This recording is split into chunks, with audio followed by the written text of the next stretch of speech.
Welcome back, everyone. It's Katie Campbell again, and this is the opening video to our course that is starting today, May 8th. So welcome. We are going in this video to take a look at the components of the course, and I'll show them to you on my screen and show you how they interact. And also provide just a little bit of an introduction to the first module of the course. The first three modules are really the foundational modules to this course because they introduce ideas and theories and discourses that are related to representations of girls and women and others in our society, in our culture. Before I talk anymore, though, I'd like to share with you the University of Alberta's land acknowledgement.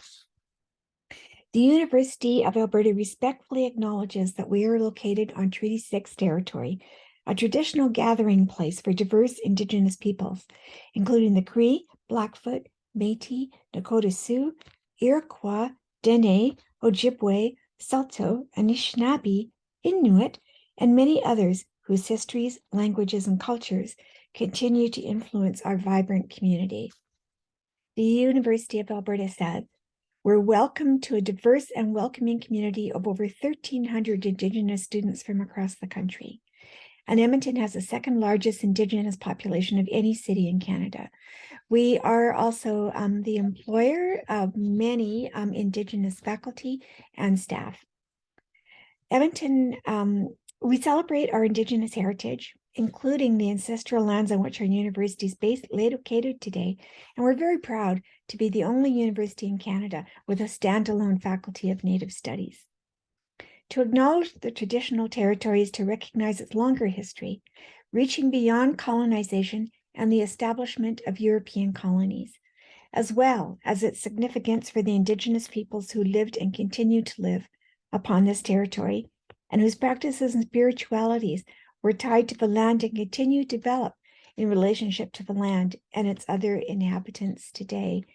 And we know that that's really important, for example, when we're talking about the sustainability goals that we have in Canada and in the world.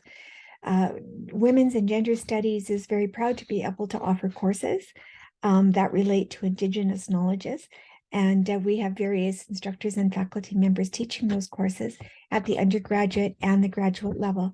And we also offer other opportunities besides taking courses in terms of our Women Speaker Series, for example, and other collaborations on campus with the Faculty of Native Studies and other departments related to Indigenous learning. And I really encourage you to take advantage of those. Those are advertised very often on our own website or in the University of Alberta's calendar of events. So I have so much to talk about. And again, I'm really excited to be here with you today. And as is Stephanie. And we're going to take about half an hour, maybe a little bit less, to talk to you about how the course works. So first of all, I want to remind you, introduce yourself to your peers. We have over 50, perhaps over 60 students in this class. We're not quite sure of the final register yet.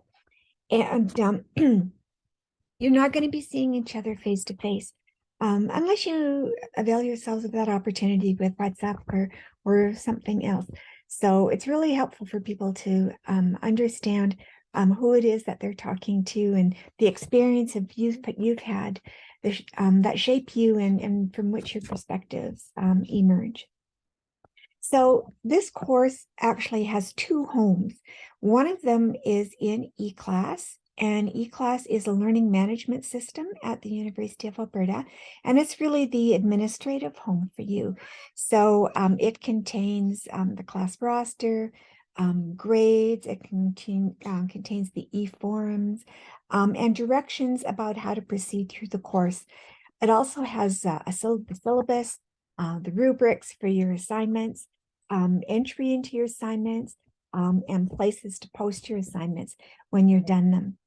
The second home is a WordPress site where all the content resides and the guidance for how you're going to work through the content.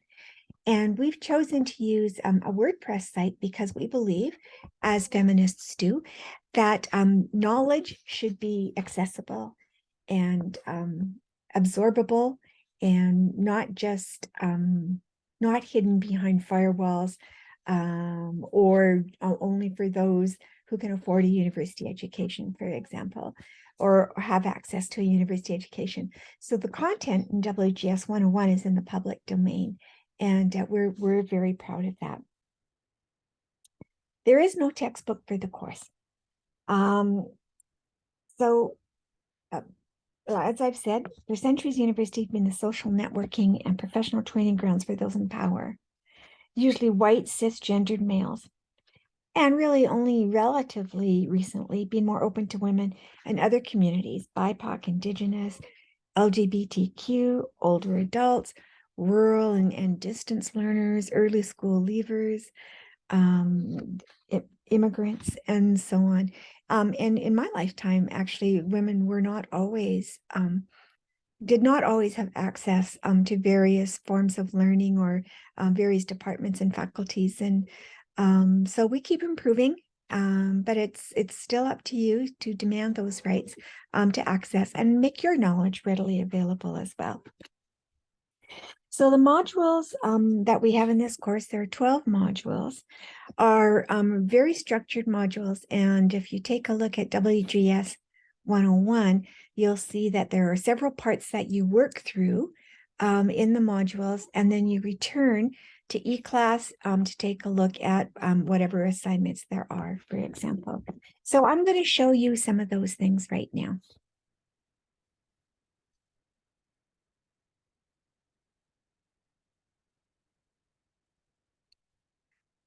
So this is what your eClass site looks like.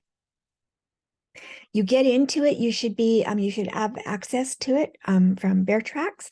You're all in the roster, so you should all have access to it. And it has a number of components, I guess, within it that we will open up when it's time. So for example, your first module will opens up today, but it will be closed in eClass when we open up the next module, as well as the forum will close as another one opens up. So you work through it in order. That's not true of all courses on eClass, but in this course it is. You work through it in order. Take a look at, familiarize yourself with what you're supposed to be doing in the module. Go to the website, the content website, return for the forum, and so on. So let's just take a look at various parts of this. So here is the course introduction, and hopefully you've taken a look at the videos that introduce you, and you've taken the opportunity to introduce yourself. And then there is the general course overview, and that's what I'm doing right now. And so you've clicked on the overview so you can see me. And the course syllabus is also included here, and that gives you all the information about the modules and the schedule and rubrics for your assignments and so on. And you will also see a lot of learning resources for you that are available both within our department and within the university. So the Student Support Center, the Writing Center, the landing, and so on. So please take a minute, just look through those resources.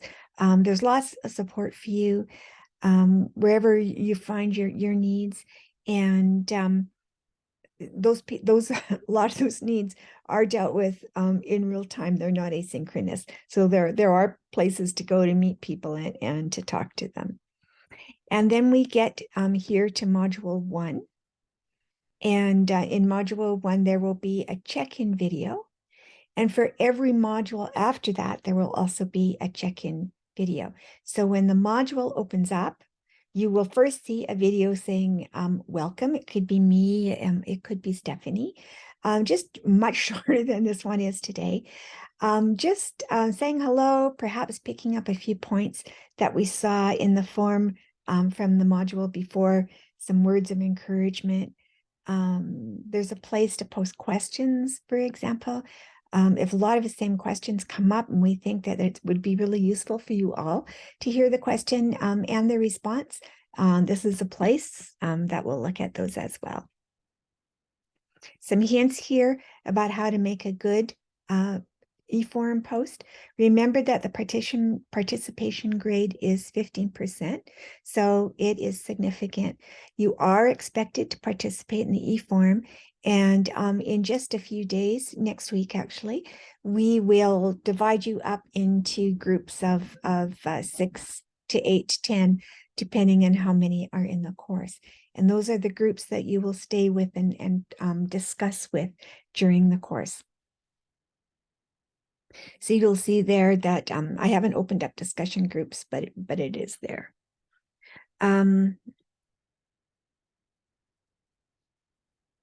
Yeah. Let me show you what a grade book looks like. That's what a grade book looks like in this course. So you can see that you're all there, and all of your assignments and activities with their weights are posted here. So as you begin to post in the forum, submit a challenge assignment, settle at your pricing and so on, the marks for that will begin to show up here. So you can keep track of how you're doing.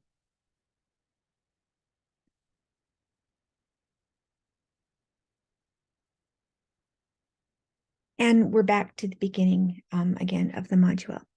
So now I'm going to show you the actual content site. Remember, this is your textbook.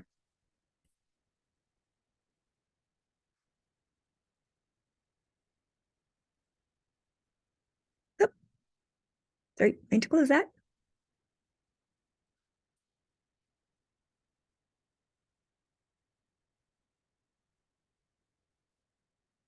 All right, so this is wgs101.org, and this is where you find all your content. So for each module, you will go up to this content tab here. It's a pull down tab, and these are the titles of each module. So what we're working with right now is Intro to Women's and Gender Studies.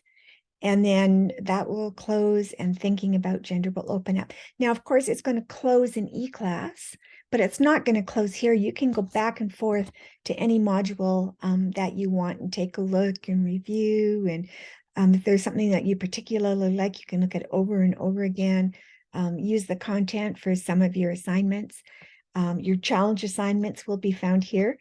So take a look at those. And then in the activities, you will see a page that looks like this.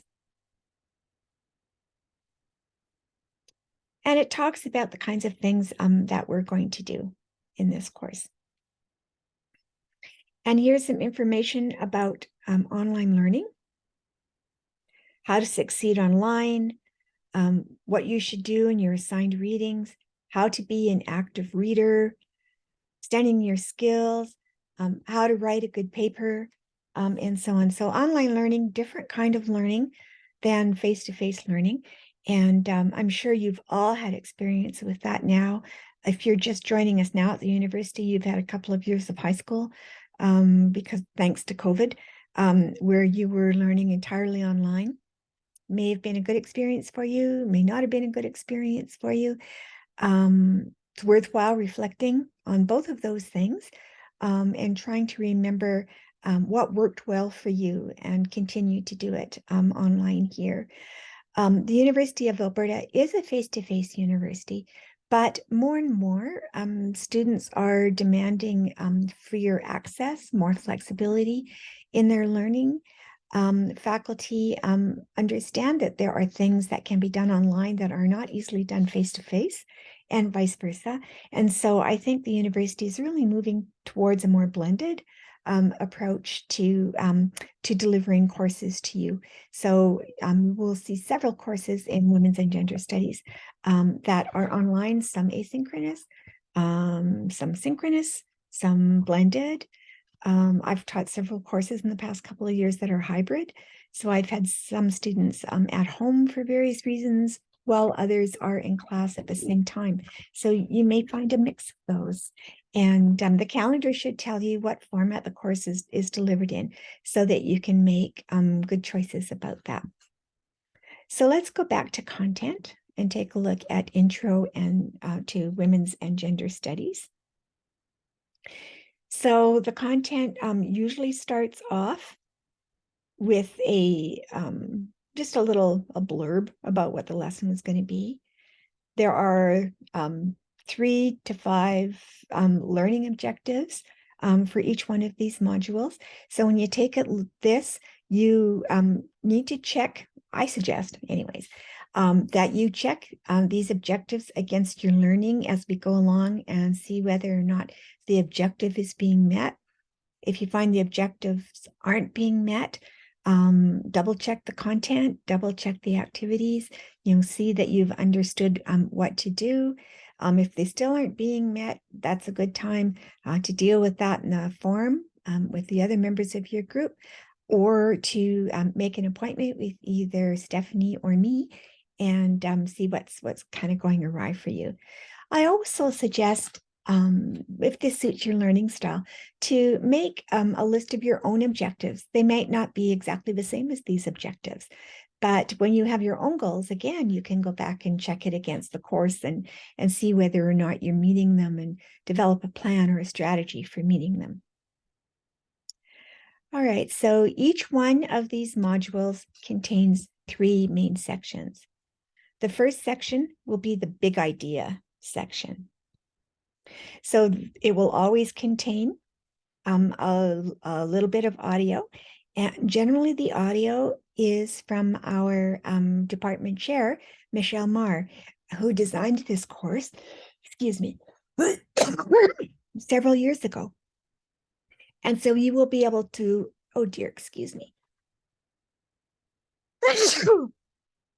Okay, just something in the air. Okay, sorry. So you'll be able to download these audios. Sometimes there's video. There are main points here.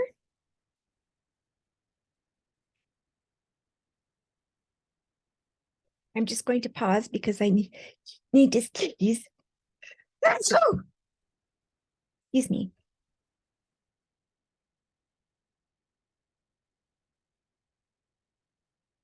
The readings, so the extra resources, sometimes they're asking you to go to another website.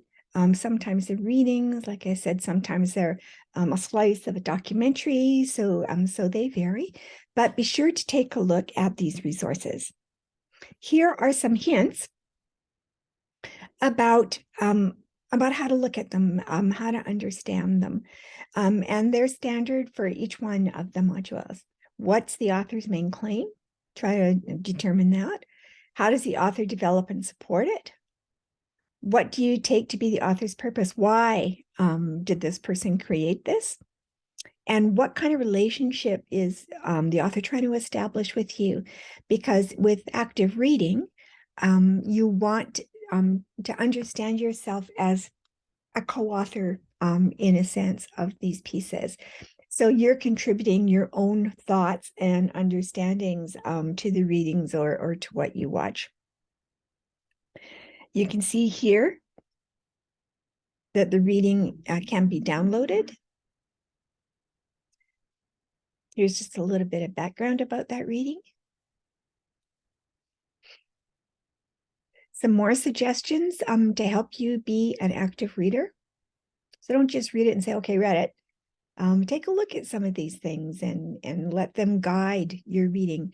These are what's called advanced organizers. And so what that helps you do is kind of set your mind, give you a framework to hang some of your learning on. Here's a photo of Adrienne Rich, very, very well-known feminist poet and leading thinker in our movement. And again, suggestions for how to read this.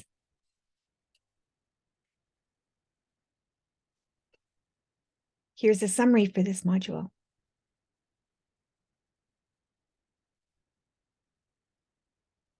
and directions for what you should do next. One interesting thing about each one of these modules is that there's an opportunity to test yourself on the content. Now, these are all multiple choice questions, and you can check your understanding against these questions. None of them are graded, so none of your scores appear. You can take them over and over and over again as many times as you want. One thing that you can do actually is give yourself a pretest. So go to the here, test yourself, see what it is that you need to learn. And that also helps focus your reading. The topics for the discussion forums will be listed here. And then just a reminder to check into the eClass to take a look at upcoming activities, to submit a challenge, for example, to participate, and also to communicate with us. Every module is set up this way. For example, biology. You can see again, it's an introduction, learning objectives. There's big ideas in the lesson, some of the resources that you need to work through for this module, a summary of what you've just learned, an opportunity to test yourself, perhaps a challenge assignment or two, questions that you need to talk to or need to talk about with your peers in the group.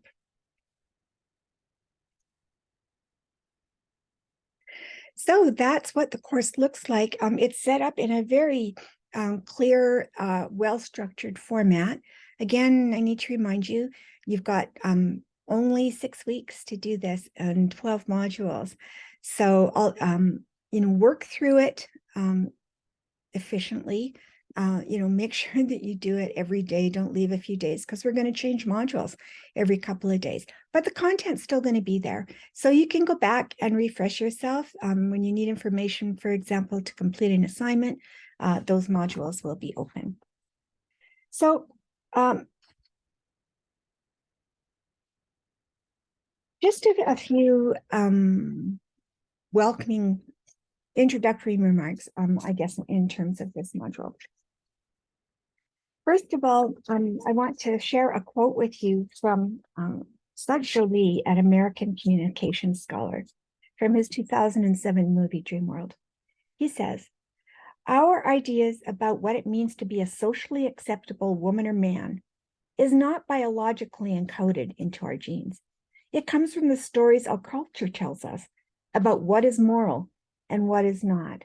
And you're going to see throughout the course that we're really talking about stories, storytelling, discourses in the culture, things called master narratives, counter narratives that counter the master narratives, and stories, however they appear, again, in art, in the way research studies are developed, in movies, in journalism, however, whatever the delivery medium, we're talking about stories about gender. Where do the ideas come from about what's socially acceptable? So many of us, and many scholars before us, have challenged the idea that gender is biologically given, but that it is instead embedded in the stories in our culture. So it comes from stories told in the media and textbooks, through art, in science, in education, in political debates, and so on. And we saw this very recently in the confirmation hearings for the new Supreme Court U.S. Judge Ketanji Brown Jackson, who is Black and identifies as a cisgendered woman. One senator harassed her by insisting she respond to the question, "What is a woman?" Think for a minute about how you might answer that question now, and return to it every once in a while throughout the course to see if your answer changes. Can it be strictly a biological response? Is it strictly a socio-cultural or political response? Does it depend on context? Does it depend on time and place? So not an easy question to answer. And by the way, she refused to answer it. So let's face it, while Canada is fairly progressive and a multicultural nation, still dominated by Western ideas that emerged from the Enlightenment, really, these ideas of what constitute normality and respectability are represented in many different cultural forms we're exposed to every day.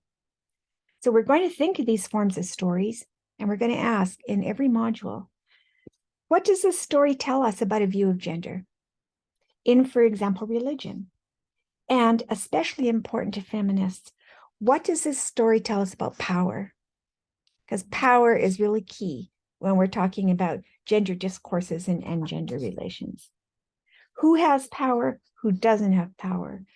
How is it expressed? How is it used to keep various systems in place? Power is just a key concept in feminist studies. Every culture has stories about customs, values, beliefs, heroism, the beginnings of life. And these stories change over time and as social conditions change, which they do rapidly. Look how these stories are changing today. A good example is the Me Too movement. It's only now, really, in the 21st century, that we're telling stories about acceptable workplace gendered relationships of power or what consent entails, or at least it's not that we haven't told those stories, but we're understanding how to act, what's available to us, and what we can claim as ways to act about those things. We weren't telling those stories when I started school or when I started my first job decades ago. And in fact, when Me Too sort of really hit our consciousness, I sat down, I was in my 60s. I sat down for the first time actually and thought, how many times have these kinds of things happened to me? How many times have I been sexually harassed or verbally harassed? Or, how many times have these power kinds of relations being used on me in my various roles, for instance, as a daughter, as a wife, as an undergraduate student, as a graduate student, as a professor. And 6 stories came to my mind immediately about times that I was harassed. And at the time, I was a feminist, and I knew that wasn't acceptable. And, a tendency in those times was to say, well, that wasn't acceptable. But I'm a grad student, and so I'm not going to do anything about it with the supervisor or question how I'd put myself into that kind of position. And in fact, I'll tell you a story about one of those times. I'm an instructional designer, as I told you before, and I was working on a resource on classroom management in teacher education, and we had a number of teachers that were coming in that we were videotaping as part of creating something called a video disc. And the director of the studio in the Faculty of Education then was a very toxic person, Sibelius DeWitt, and had really very much upset a couple of our teacher participants. And so that morning went very badly, and everybody went for lunch, and I thought, I'm going to confront this guy. So I stayed behind, and we're in a room, a control room full of equipment banks and so on. And I said to him, I need to talk to you about how Susan went away feeling. And he erupted on me, and he started chasing me around this studio and trying to trap me against this wall of equipment, getting in my face like this and yelling at me. And I was just really shaken. And I went downstairs, and we said, what happened? And I burst into tears, and I went home that night, and I thought, well, damn it, no, not getting away with that. He doesn't get to do that. So I went to our mutual boss and told him the story. And he said, what do you want me to do? And I said, you need to deal with it. It's at the very least a performance issue. And so then my boss said, well, what do you mean by yell? Like, what do you mean by he was yelling at you? And like, how close did he actually get to you? Like, sort of trying to find, these ways of understanding the context that he would not have to characterize as harassment. And so, that has stuck with me through my entire professional and personal life. And believe me, no one gets to yell at me or, try to trap me against walls or anything anymore. But anyways, the point is that that was in probably the early 90s. Me Too was a long time away. It wasn't an automatic belief that I could get action on that, even though I tried and I didn't take it any further. So that's the story for you. So as we examine this story and other stories, and we tell our own stories, those that we're willing to tell, that we feel safe in telling, we'll become aware of our society's master narratives. And if you think about it, you can probably find one in the story I just told you. And our dominant stories that are almost taken for granted. And the counter narratives that it's possible to tell, and who gets to tell them and how. We'll ask whose stories can be told and are actually heard, and whose are suppressed, disciplined, and silenced. We'll ask, why do some stories become master narratives? Is it because of who tells the story, or when and where it is told, or what it's about, or who is listening? Understanding these stories may help us address power differences, social and cultural inequalities, violence, oppressive ideologies, and we have to keep in mind that stories are always sites of struggle, and they're always changing or reflecting or representing the gendered natures of our life. In this course, we'll critically examine these stories and reflect on how they have in the past or are currently affecting our own lives. Because after all, we're storytelling animals. It's how we make sense of our worlds. We develop our identities through stories.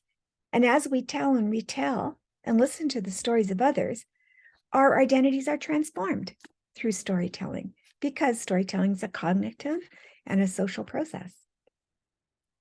Once we understand why the world is organized in certain ways, or put another way, understand the discourses that shape us, we can become agents of social change.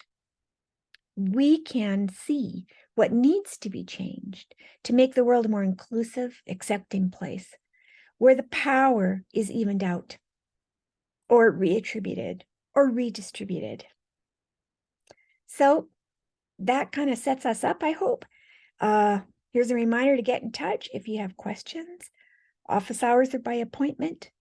Be sure you read all of the instructions carefully before asking us questions that were dealt with in eClass or on the content website, please. We don't have a lot of time, so we need to have conversations that we can share with each other, and that are important to the learning in this course. So once again, very happy to have you here.